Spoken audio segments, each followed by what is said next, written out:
मेरे प्यारे प्यारे नन्हे मुन्ने साथियों, नमस्कार। आज हम आप सभी के लिए एक्सप्लेनेशन लेकर के आए हैं तोप चैप्टर का। जी हाँ, आपका जो तोप चैप्टर है, इसके रचनाकार जो हैं वो हैं आपके वीरेन डंगवाल। जी हाँ, वीरेन डंगवाल। तो वीरेन डंगवाल जी ने तोप शीर्षक से एक कविता लिखी। इस कविता में तोप का वर्णन किया गया। तोप का वर्णन किया गया जो 1857 ईस्वी के, यानी जब हमारा प्रथम स्वतंत्रता संग्राम हुआ था, उसके प्रयोग में लाई गई थी। ये तोप अंग्रेजों द्वारा किए गए अत्याचार का एक प्रतीक है और इस तोप को अब कंपनी के बाग में एक विरासत की भांति संभाल कर रखा गया है। अच्छा, ये तोप आने जाने वालों को ये बताती है कि उसने बड़े बड़े वीरों की धज्जियां उड़ाती थी। अच्छा, आज उस तोप की स्थिति सिचुएशन ये हो गई है कि या तो उस पर छोटे से बच्चे सवार होकर खेलते हैं, घोड़ा घोड़ा, है ना, या तो चिड़िया उस पर बैठ जाती हैं, आकर के चिड़िया इस पे बैठती हैं, चिड़िया बैठती हैं, कोई चिड़िया घुस जाती है इसके अंदर। यानी इससे ये बात प्रमाणित होती है कि तोप चाहे जितनी बड़ी तोप क्यों न हो, यानी तोप कहते हैं ना, तुम बहुत बड़े तोप हो, तो ये तोप चाहे जितनी बड़ी तोप हो, लेकिन आज इसकी स्थिति क्या है? आज इसकी स्थिति बिल्कुल बेकार है। यानी कि बिल्कुल उसको शांत होना है एक ना एक दिन हर एक व्यक्ति को। ठीक उसी प्रकार अत्याचार करने वाली प्रबल शक्तियां भी एक ना एक दिन पराजय का मुंह देखती हैं और वो शांत होती हैं। वीरेन डंगवाल जी की कविता कुछ यूं ही है। चलिए आइए पढ़ते हैं। कंपनी के बाग के मुहाने पर, कंपनी बाग के मुहाने पर धर रखी गई है यह 1857 की तोप। इसकी होती है बड़ी संभाल, विरासत में मिले कंपनी बाग की तरह, साल में चमकाई जाती है 2 बार। सुबह शाम कंपनी बाग में आते हैं बहुत से सैलानी, उन्हें बताती है ये तोप कि मैं बड़ी जबर उड़ा दिए थे मैंने अच्छे अच्छे सूरमाओं के धज्जे अपने जमाने में। तो अब इसको समझिए, कंपनी के बाग के मुहाने पर। Company means east India company.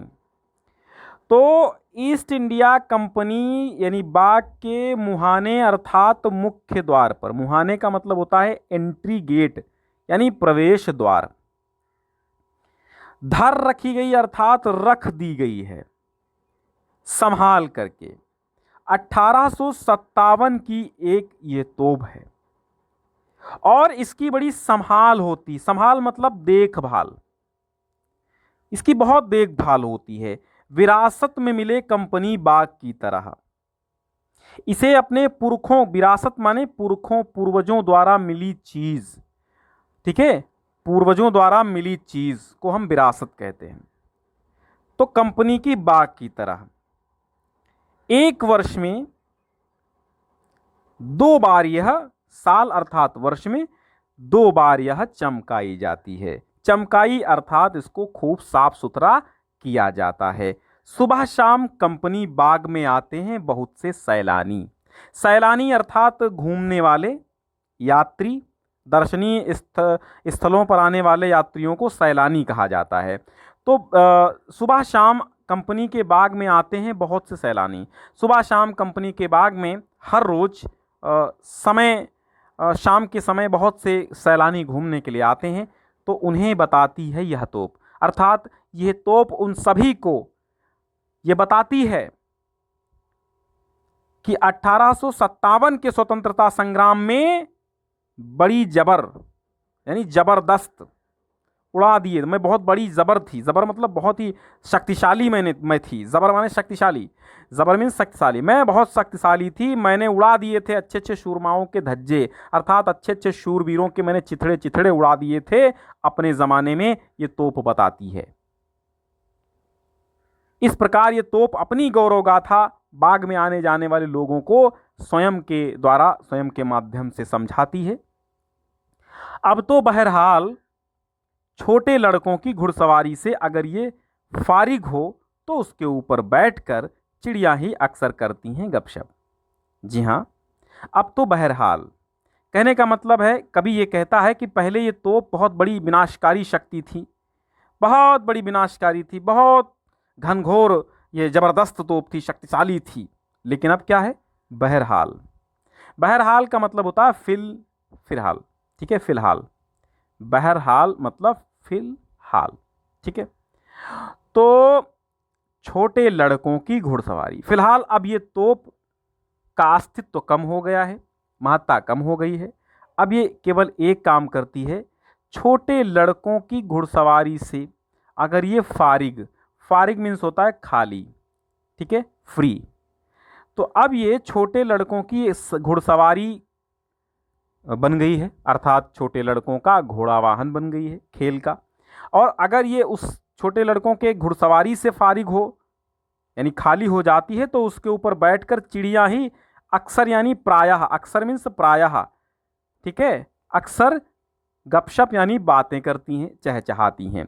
कभी कभी शैतानी में वे इसके भीतर भी घुस जाती हैं, खासकर गौरैये, यानी जो खासकर गौरैया हैं, वो चिड़िया आती हैं, इस पर चुहचुहाती हैं, चूं चूं कर की आवाज़ करती हैं और इसके इधर उधर कूदती हैं और इसके अंदर भी घुस जाती हैं। अब इन चिड़िया के माध्यम से, यानी अब वो चिड़िया बताती हैं कि दरअसल कितनी भी बड़ी हो तोप, एक दिन तो होना ही है उसका मुंह बंद। तो अब चिड़िया ये बताती हैं, गौरैया तोप के मुंह में भयहीन होकर घुस जाती हैं। खेलने वाले बच्चे सवारी करके मानो ये बता रहे हैं कि चाहे तोप कितनी भी बड़ी शक्तिशाली क्यों न हो, एक न एक दिन उसका मुंह तो बंद ही हो जाता है। कभी यह बात स्पष्ट करना चाहता है कि समस्या का समाधान विनाशकारी तोप के पास तो बिल्कुल नहीं है, अर्थात कोई भी बहुत बड़ी समस्या हो, कोई भी बहुत बड़ी विनाशकारी शक्ति हो, एक न एक दिन उसको छीण हो जाना है। इस संसार में कोई ऐसी चीज नहीं बनी जिसका नाश न हो, पीतल, तांबा, पत्थर, ऐसी कोई वस्तु ही नहीं बनी इस संसार में। सोच कर देखिए, ऐसी कौन सी वस्तु है जो नष्ट नहीं होती है? इस संसार में हर एक जर्रा जर्रा नाशवान है, सब कुछ नष्ट हो जाना है, फिर भी हम लोग घमंड करते हैं अपनी शक्तियों पर, अपने धन पर। छोटे बड़े अमीर गरीब में कोई नहीं अंतर होगा, छोटे बड़े अमीर गरीब में कोई नहीं अंतर होगा, अंत समय जब भी आएगा कोई नहीं अमर होगा, तांबा पीतल सोना पत्थर सब पर काल असर होगा, अंत समय जब भी आएगा कोई नहीं अमर होगा। इस संसार में कुछ भी अमर नहीं है, इस संसार में सदैव शक्तिशाली एक ही वस्तु नहीं होती है। इस तोप कविता के माध्यम से वीरेन डंगवाल जी ने बहुत अच्छी बात बताई है। पुनरुक्ति प्रकाश अलंकार है कभी कभी, यानी जब भी एक शब्द दो बार प्रयुक्त हो जाए और योजक चिन्ह लग जाए तो वहाँ पर पुनरुक्ति प्रकाश अलंकार होता है। पुनरुक्ति मतलब दोबारा उक्ति कह दी गई है, ठीक है। छंद मुक्त शैली है, मुक्तक कविता है। और आगे हम अगली कविता अगली बार लेकर के आएंगे, तो बच्चों एक बार शेयर कर देना। और प्लेलिस्ट बनी हुई है, डिस्क्रिप्शन में लिंक है, PDF भी इसकी डाउनलोड कर सकते हैं वेबसाइट पर जाकर हमारी, ठीक है। चलिए बहुत बहुत धन्यवाद आज जुड़ने के लिए। मिलते हैं कल इसी समय एक नई कविता के साथ। सारे प्रश्नोत्तर A to Z चीज़ें, लाइव क्लास रोज़ मिलेगी आपको। A to Z चीज़ें, आपके एग्ज़ाम की फुल तैयारी ज्ञान सिंधु कोचिंग क्लासेस पर होती है, तो एक बार शेयर जरूर कर दीजिएगा। और टेलीग्राम चैनल जरूर ज्वाइन कर लीजिए, क्योंकि वहाँ पर हम आपको प्रोवाइड कराते हैं PDF।